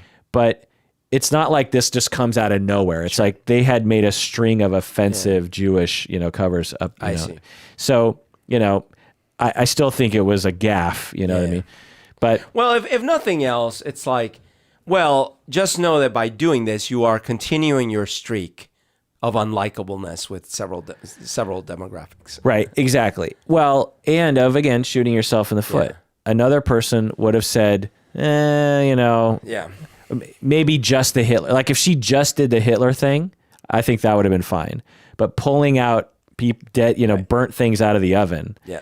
Like, wow. Well, that's my question. That's my point / question about the satire piece, because actually, okay, I could see it. The cover has her in this very feminized pose, but she looks like Hitler, and it's like one little finger in her mouth, and she's perking her lips. Okay, that's totally offensive to Hitler, and like whatever. But that would make more sense than like she's pulling burnt things out of an oven. Like what? It makes it look like she thinks it's funny. It's funny, right? That people were burnt. Yeah, I get it, but Yeah. they're just ginger. Like, it's fine. Yeah. Like, that's where I'm like, I lose the satire. Yeah. Yeah.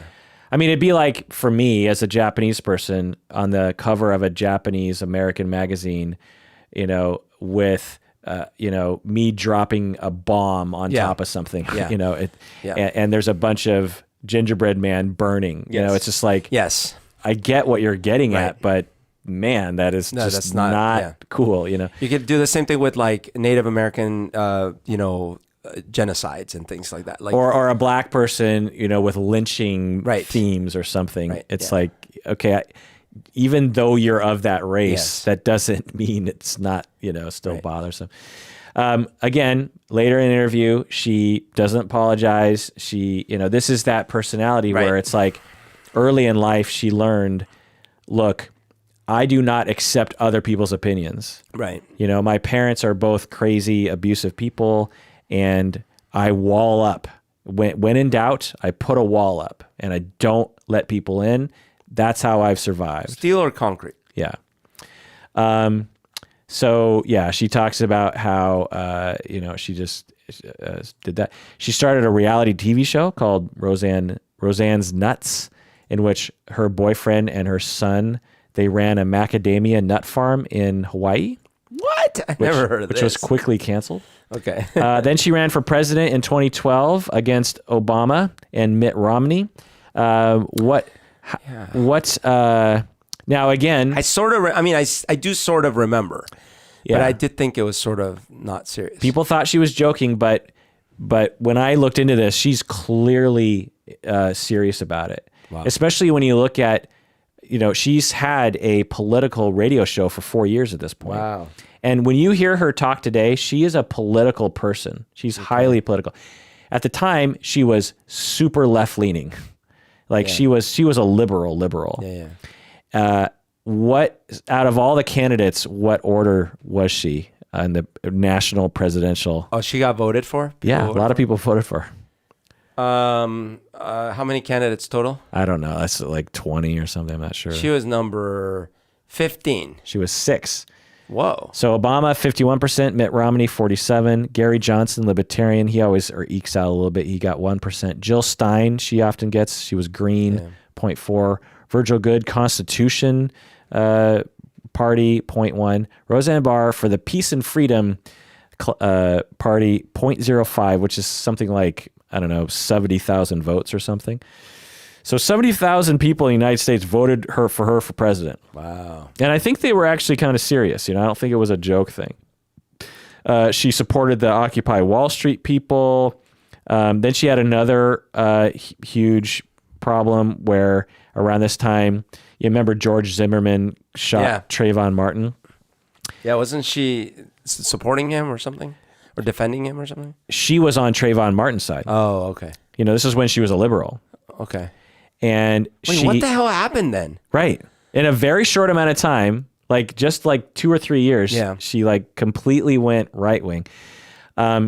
She tweeted or retweeted George Zimmerman parents' address, which is where George Zimmerman was staying. Boy. Okay. So someone else had tweeted it, and then she retweeted it. Well, she has a much bigger platform. Yeah, of course. And she tweeted, if Zimmerman isn't arrested, I'll retweet his address again. I remember this now. Yes. And then she said, maybe go to his house myself. Oh, man. The parents sued her because they're like, you ruined our lives. Yeah. But the judge, threw it out because she just retweeted it, 1, and 2, the address was in the phone book. So, I see. But still, that's pretty much of it. That's, you're doxing somebody. Yeah, totally. And of an international scandal like that. It's a pretty dick move. She lost the election, and I think she was hurt by it. And she actually, at that point, took a right turn in terms of her beliefs. She started defending Donald Trump, in the 2016. So I wonder how much of it was her turning right or her kind of seeing a lot of herself in Donald Trump. Right. And being like, well, he's a man of the people too, because he's, raised poor. Oh, wait, no, but whatever. But, then defending him. Totally. I hadn't thought about it till doing this, but there's a lot of parallels between Roseanne and Donald Trump. Right. You know, they're both, you know, highly controversial, sometimes loved figures who have political leanings and are considered ridiculous, you know, and tweet a lot of silly things. And anyway, 2018, this last year, Roseanne, she gets another TV show, #1 in the ratings reportedly. Yeah. A show for Middle America. During this time, it's a reboot, right? Or not a reboot. It's a sequel. It's a sequel. Yeah. Then we get to this tweet. Do you remember what she tweeted, the controversial tweet last year? I don't remember. Muslim Brotherhood and Planet of the Apes had a baby. Right. Equals VJ, standing for Valerie Jarrett. Right. Muslim Brotherhood and Planet of the Apes had a baby equals Valerie Jarrett. Wow. Do you know who Valerie Jarrett is? I forget. She was senior advisor to Barack Obama when he was president. Okay. And so after this tweet, there's an instant, humongous backlash. Let me guess. She must have been white. No, she's black. Oh, wait. So the tweet related to her race in some way? She's half black, like Obama. Roseanne claimed that was not what she meant. Right. Which, well, let's get into that. So she claims that Valerie Jarrett, her skin tone is such that she did not know she was black. Right. What do you think about that? Sure. So then what did the Planet of the Apes comment refer to? Exactly. It makes no sense that... I mean, explain, just tell us. Right. Fine. Right. She's repeatedly said, this is a political tweet. I was upset at her about, the Iran deal that she authored. So first of all, she basically said, look, I am upset at this person, so I'm going to name 2 things about her that I dislike. One, that I think she's a Muslim. Well, that she's a Muslim terrorist, essentially. Right. A supporter of Muslim superiority. Right. And 2, that she reminds me of the Planet of the Apes. Right. Yeah. Oh, okay, maybe it's because it's authoritarian or... Well, so what she would say, and what her supporters will say, is that if you look at one of the original Planet of the Apes characters, back in the 70s with Charlton Heston, one of the apes, the haircut and the look of the face kind of looks like Valerie Jarrett. Right. Which I have to say isn't a compelling argument, but it's possible. One of the apes. There is a shred of possibility I could imagine where she actually did not think Valerie Jarrett was black, because when you look at certain pictures of her, it's hard to tell. Other pictures, it's like, oh, sure, she's clearly black. Sure. Now, but I mean, okay, so pause. Then let's talk about the lack of awareness of what that tweet could have been interpreted as. Totally. And, now one could argue that Trump and many other people have tweeted, worse things. Oh, absolutely. So if you want to group yourself with them, go ahead. And so her, this tweet became humongous. Like it must have been a slow news week or something, right. And it was, a huge deal. And not only was it a media nightmare for her, which she, in interviews, I can tell she genuinely regrets. Yeah. Well, because it caused her inconvenience. Yeah. Well, yeah. And then immediately her show was canceled. But I mean, she regrets that it became a nightmare for her. Well, so Does she regret how it made the other gal feel, Well, right. So she never really apologizes. Right. She never really takes responsibility. She never really provides a compelling answer, which I find to be problematic and immature and shooting yourself in the foot. But at the same time, there's this interview Vice did an interview with her in her home, and she seems very relaxed there. And she seems genuinely upset about it, and genuinely upset that it hurt that it made people, she's not, so this is, when you have a personality problem, it impairs your empathy. Yeah. So it's not like you don't have empathy. It just means that you're over concerned with other needs. Yeah. And she has a tremendous need to be loved by society. Again, going back to her childhood, she feels worthless. She's scared. She's being abused. Then she gets on the Mormon stage and she becomes this glorious, human being and becomes loved and liked and supported. And she gets all this self-esteem. She goes home, she feels abused. So her only avenue that she feels that she can feel safe and secure is to be constantly looked at. Right. And liked on some level, or at least, lookable. And then in this instance, just overnight, she does something to get attention. Yeah. And gets a lot of hatred, and then her show gets pulled. She gets essentially pulled off the stage. Yeah. And no one wants to look at her anymore, And so it's I think she's genuinely upset about. You could call that a selfish way of approaching things, but I think given her abuse in life, I think that might be all she's capable of. Sure. So it's just that same feeling could be true whether she meant the tweet or not. Whether she meant it in the racist way or not. What do you mean? Like, she could still feel horrible about it even if she meant it to be racist. I don't see what you're getting at. So I'm saying, like, I'm not surprised that she feels horrible about it. She lost her show. Everyone was upset. Yeah. But that proves nothing about either the intent, and it certainly does not mean she tried to make it better, So unlike how I defended her about the baseball thing, here it's like, look, if you didn't mean it that way, then you're stupid. If you did mean it that way, you deserve the hatred you got.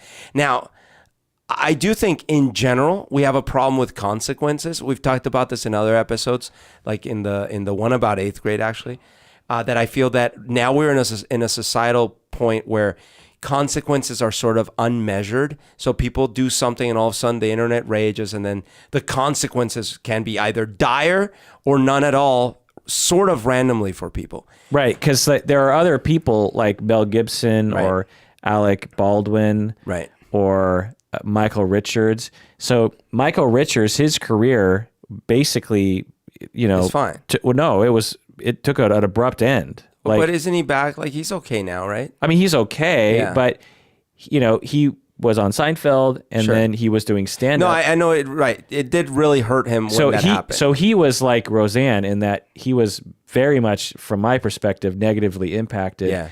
And now, when people think of Michael Richards, they think of that racist rant.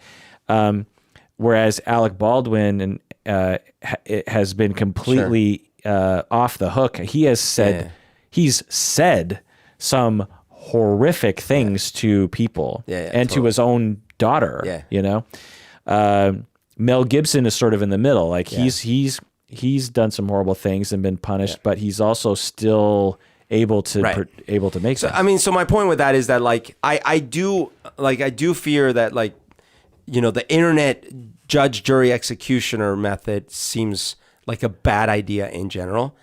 But I'm just saying, I don't feel so bad in this case that she got into trouble.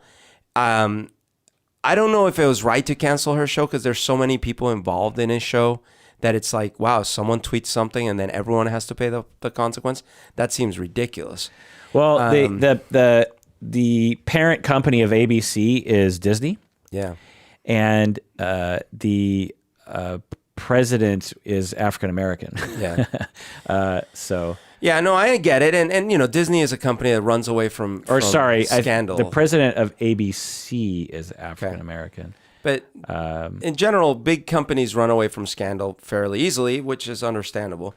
I'm just saying, just kind of in general, when shows get canceled as a punishment for one person on the show, I often feel conflicted about it because the Connors are back. The TV show's back. Right. And so most of the people have a job again. Right. Yeah. So that's a good outcome. Yeah. I'm not saying don't fire her, don't do anything. I'm just anyways, that's a side note. What I was trying to get at is that whether she meant it the worst way possible or not, it was still a very reckless comment to make on social media if you're paying any attention to what happens these days on social media. And so for her to be like feeling like terrible about it, I'm like, well, of course you feel terrible because like bad stuff happened to you. Right. But what about the next day, if no bad thing had happened, would you feel terrible? Right. Probably not. Yeah. Yeah. Do you think she's racist?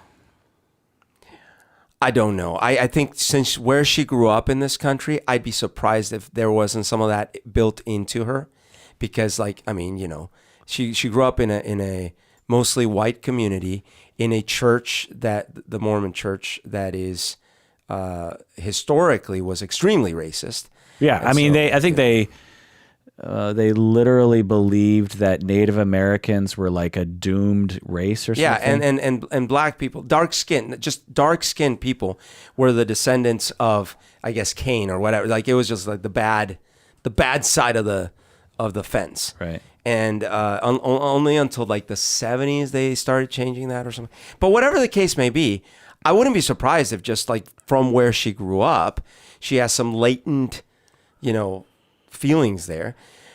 But it's not like she's built a career on racism, you know? Right. In fact, Roseanne, the TV show, had a lot of progressive race kind of themes.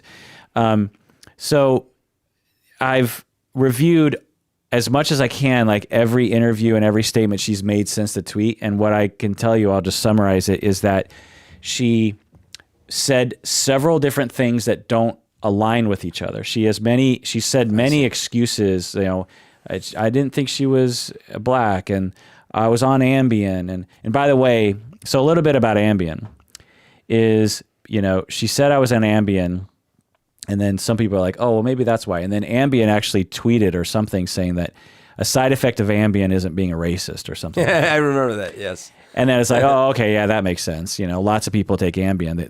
That doesn't make them racist.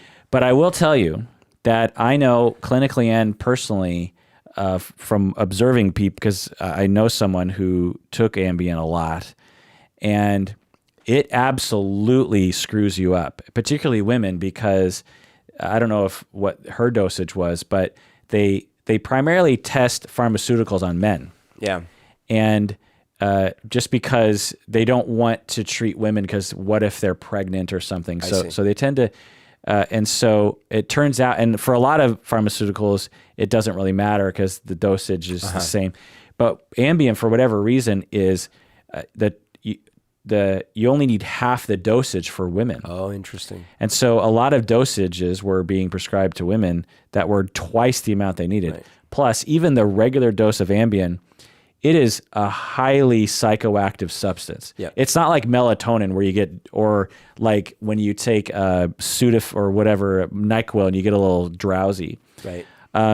Ambien, something will click in you when it really kicks in, and you become a different person. And you can actually, there are accounts of people getting in their cars and driving around town, or making a cake, eating the cake, going to bed, waking up, going to their kitchen, going, who destroyed my kitchen? They have no memory of doing it.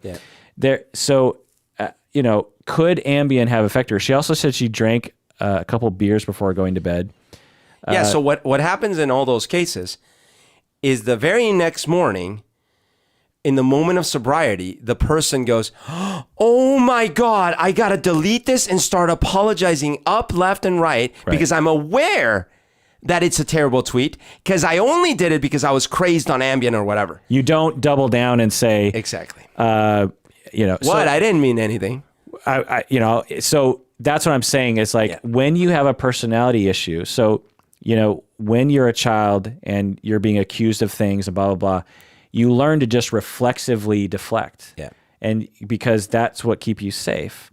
And so she exhibits this so well. Right. Like, I won't bore you with all the notes I have on this, but like, for example, she was on Hannity, and it's like one of the few Hannity episodes I can actually watch because Hannity actually is chastising her for the tweet for the most part. And at one point he asks her, because she's not really coming forward with any kind of apologies, he's like, well, if Valerie Jarrett were watching this, what would you like to say to her? And, she's like, well, I'd like to say, like, let's have a conversation, let's use this as a teachable moment, America needs to wake up, because, she just kind of goes on this little rant. And then a little later, he's like, well, I want to get you back to, what would you like to say to her? Is there something you'd like to say to her? She's like, well, this is a teachable moment. She just goes on this rant. And then finally, 15, 20 minutes in, Hannity's like, would you like to apologize to her? And she's like, yeah, I've already apologized to her. And he's like, well, and then they kind of veer off. And then eventually he's like, look, if I were in your shoes, I would want to look into the camera, right? Because this was her first interview after the tweet. I would want to look into the camera. He's like spoon feeding her. Yeah. Here. I would like to look into the camera and I would like to say, I am so sorry for what I did. And I was wrong and I'm sorry. Yeah. That's what I would say. You're teed up. Go. And then she says, oh, okay. Okay, fine. And then, she looks into the camera and she says, I'm so sorry you thought I was racist. Oh, so close, so close. And then she kind of talks about a couple other things. And then she says, the woman needs a new haircut. Seriously. She needs a new haircut.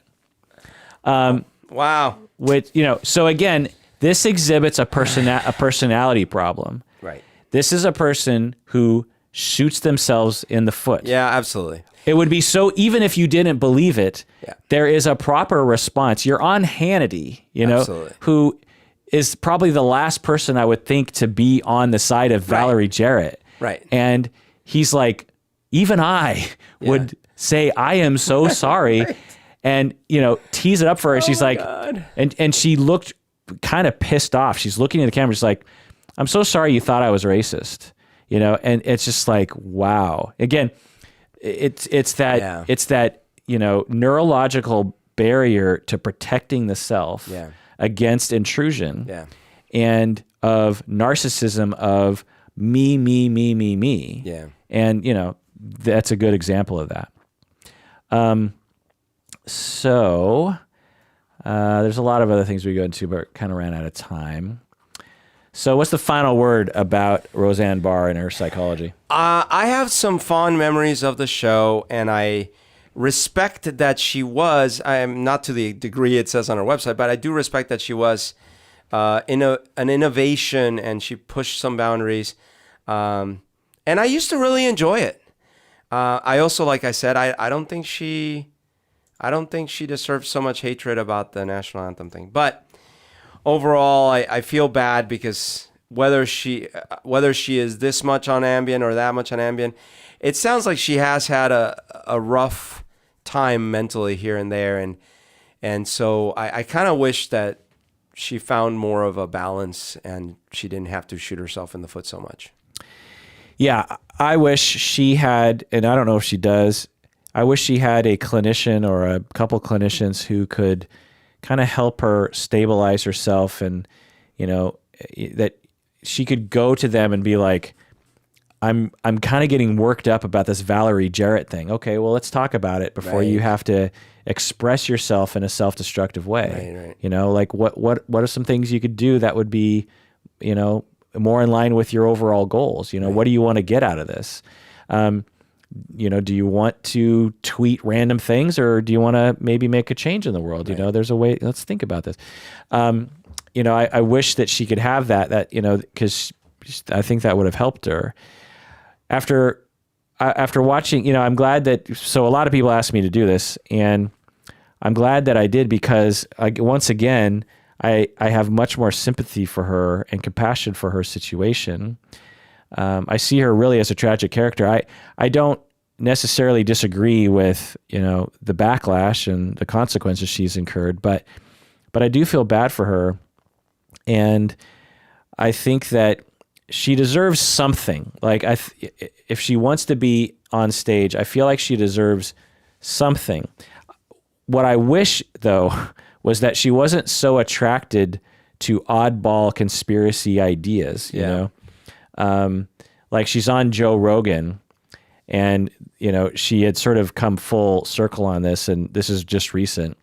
and she's talking about the Connors, the TV show. Yeah. And instead of being magnanimous and like, she was sort of apathetic before. She's like, I don't know, they're going to make another TV show. But she's like totally criticizing it and saying like, it's going to be crap without her. And, which actually might be true, but it's like, why would you say such a thing? I mean, weren't they your friends supposedly? Right. Why burn all houses down? Yeah. Like there's no purpose in that other than to make you look bad. She says she wants her next chapter in life is to teach women how to raise their sons, because she says she raised her sons really well. And she thinks that she basically said all women in America do not know how to raise their sons. Wow. Yeah. So that's a narcissistic statement, right?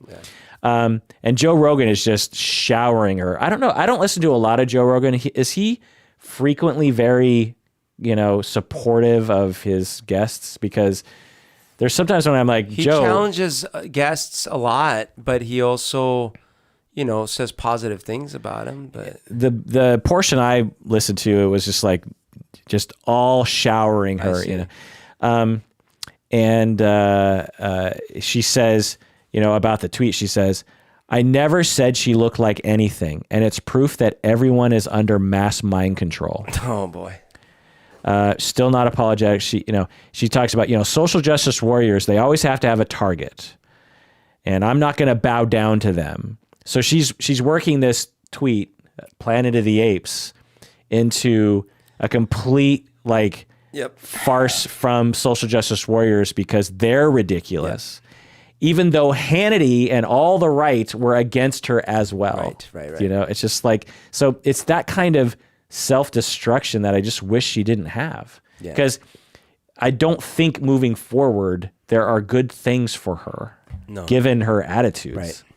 It just makes me sad for her. She's not getting any younger. Yeah. Well, that does it for that episode of Psychology in Seattle. Thanks for joining me out there. Please take care of yourself because you deserve it.